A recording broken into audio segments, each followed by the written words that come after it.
ભાવનગર જિલ્લાના વેળાવદર ભાલ પંથકમાં કાયદાના રક્ષકો પર જ હુમલો થવાની શરમજનક ઘટના સામે આવી છે. જશવંતપુરા ગામમાં જુગારની બદી રોકવા કે તપાસ અર્થે ગયેલા 3 પોલીસ કોન્સ્ટેબલો પર આવારા તત્વો અને જુગારીઓએ જીવલેણ હુમલો કરતા સમગ્ર જિલ્લાના પોલીસ બેડામાં ભારે રોષ અને દોડધામ મચી ગઈ છે.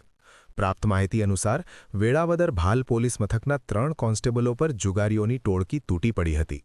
લકીરાજસિંહ મહાવીરસિંહ ગોહિલ તેમના પર તીક્ષ્ણ હથિયાર વડે હુમલો કરી માથાના ભાગે ગંભીર ઈજાઓ પહોંચાડવામાં આવી છે.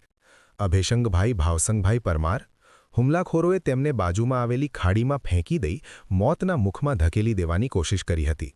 પ્રતિપાલસિંહ ધ્રુપદસિંહ સરવૈયા પોતાના સાથી કર્મચારીઓને બચાવવા વચ્ચે પડતા તેમને પણ ટોળકીએ ઢોર માર માર્યો હતો. પોલીસ પર હુમલાના સમાચાર મળતા જ ભાવનગર પોલીસ હરકતમાં આવી ગઈ હતી. એલસીબી સહિતના ઉચ્ચ અધિકારીઓ અને પોલીસનો મોટો કાફલો તાત્કાલિક અસરથી જશવંતપુરા ગામ ખાતે રવાના થયો હતો. હાલ સમગ્ર ગામને પોલીસ છાવણીમાં ફેરવી દેવામાં આવ્યું છે અને હુમલાખોરોને પકડવા માટે કોમ્બિંગ શરૂ કરવામાં આવ્યું છે.